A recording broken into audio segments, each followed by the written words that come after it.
Lionel Messi, salah satu pemain sepak bola terbaik sepanjang masa. Sejak masa remajanya, Messi didiagnosis mengalami kondisi medis yang memengaruhi produksi hormon pertumbuhannya.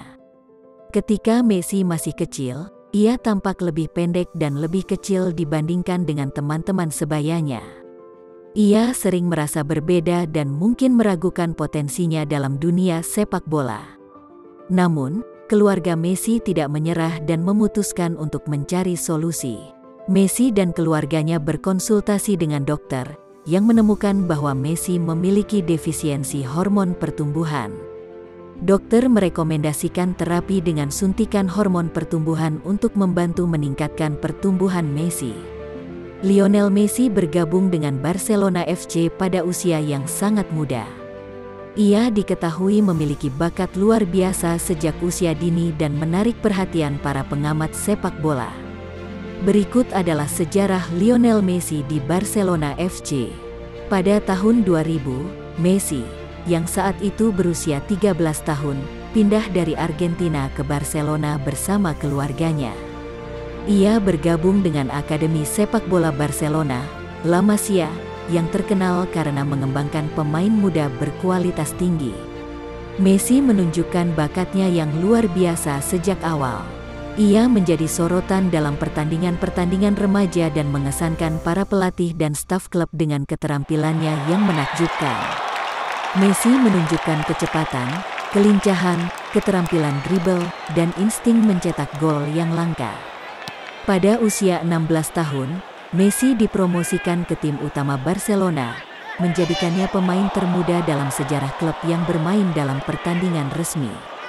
Ia melakukan debutnya pada 16 Oktober 2004 saat Barcelona melawan Espanyol dalam laga derby kota. Meski masih muda, Messi segera menunjukkan keahliannya. Ia mencetak gol pertamanya untuk Barcelona pada Mei 2005, menjadi pencetak gol termuda dalam sejarah klub. Sejak itu, Messi terus menunjukkan peningkatan yang mengesankan dalam permainannya. Sebagai pesepak bola profesional, Lionel Messi telah mencapai banyak prestasi yang mengesankan selama karirnya.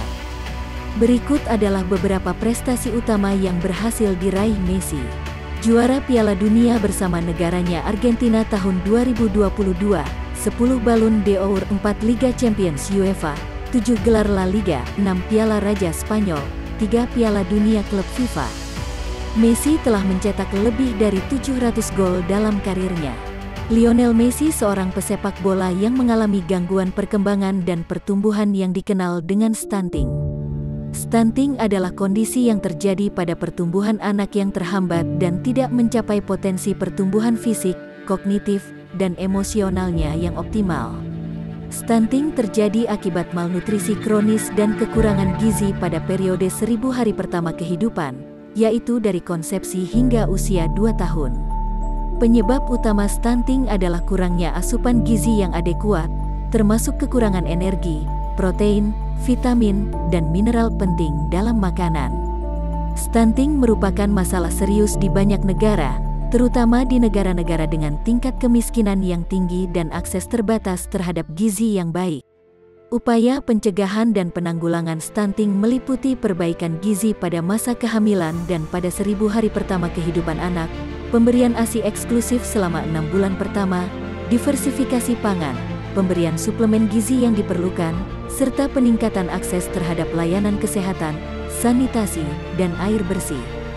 Penyebab stunting adalah diakibatkan karena beberapa hal, yaitu terganggunya tumbuh kembang pada anak akibat defisiensi growth hormone, yang secara patofisiologis diakibatkan terganggunya mekanisme aksis growth hormone. Yang dimaksud dengan aksis growth hormone adalah sumbu atau sistem yang terlibat dalam regulasi produksi dan pelepasan hormon pertumbuhan, growth hormone. Aksis growth hormone melibatkan beberapa kelenjar dan hormon yang bekerja bersama untuk mengatur produksi dan pelepasan hormon pertumbuhan dalam tubuh. Aksis growth hormone melibatkan 3 komponen utama, yaitu 1. Hipotalamus, bagian dari otak yang menghasilkan dan melepaskan hormon pelepas hormon pertumbuhan, growth hormone releasing hormone, GHRH. 2. Kelenjar pituitari, kelenjar kecil yang terletak di dasar otak. Kelenjar pituitari menghasilkan dan melepaskan hormon pertumbuhan, growth hormone, GH, sebagai respons terhadap stimulasi dari GHRH. 3 hati, setelah hormon pertumbuhan dilepaskan oleh kelenjar pituitari, ia mencapai hati dan merangsang produksi faktor pertumbuhan insulin, insulin-like growth factor, IGF-1. IGF-1 adalah faktor penting dalam pertumbuhan dan perkembangan seluruh tubuh. IGF-1 berperan dalam mengatur pertumbuhan tulang, otot, dan jaringan tubuh lainnya. IGF-1 juga berfungsi sebagai umpan balik negatif untuk menghambat pelepasan lebih lanjut dari hormon pertumbuhan dan GHRH. Aksis growth hormone merupakan mekanisme kompleks yang terlibat dalam pengaturan pertumbuhan dan perkembangan tubuh. Gangguan dalam aksis ini dapat mengakibatkan masalah pertumbuhan seperti gangguan pertumbuhan anak atau kelainan hormon pertumbuhan. Pemahaman tentang aksis growth hormone penting dalam diagnosis dan penanganan kondisi yang terkait dengan pertumbuhan dan perkembangan. Terapi injeksi hormon pertumbuhan, growth hormone, adalah suatu metode pengobatan yang melibatkan pemberian hormon pertumbuhan sintetis melalui suntikan ke dalam tubuh. Terapi ini digunakan untuk mengatasi kondisi medis tertentu yang terkait dengan defisiensi hormon pertumbuhan atau gangguan pertumbuhan. Pemberian hormon pertumbuhan sintetis dilakukan melalui suntikan subkutan di bawah kulit menggunakan jarum kecil. Dosis dan frekuensi suntikan akan disesuaikan dengan kebutuhan individu dan akan diawasi secara ketat oleh dokter yang berkualifikasi. Adanya terapi injeksi hormon pertumbuhan tidak selalu berarti peningkatan tinggi badan yang signifikan. Respon terhadap terapi ini dapat bervariasi tergantung pada kondisi medis, usia, dan faktor-faktor lainnya. Penting untuk berkonsultasi dengan dokter untuk menentukan apakah terapi injeksi hormon pertumbuhan sesuai dan aman untuk kondisi khusus Anda atau orang terdekat Anda. Messi adalah sosok yang penuh tekad dan semangat. Ia tidak pernah menyerah dan tetap berjuang melalui proses terapi yang mungkin tidak selalu mudah. Ia menyadari bahwa terapi ini adalah kunci untuk membantunya tumbuh dan berkembang sesuai dengan potensinya.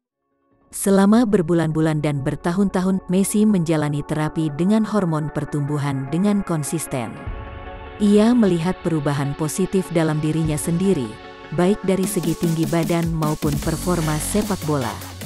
Melalui ketekunan dan kerja kerasnya, Messi membuktikan bahwa defisiensi hormon pertumbuhan tidak menghalangi dirinya untuk mencapai kesuksesan.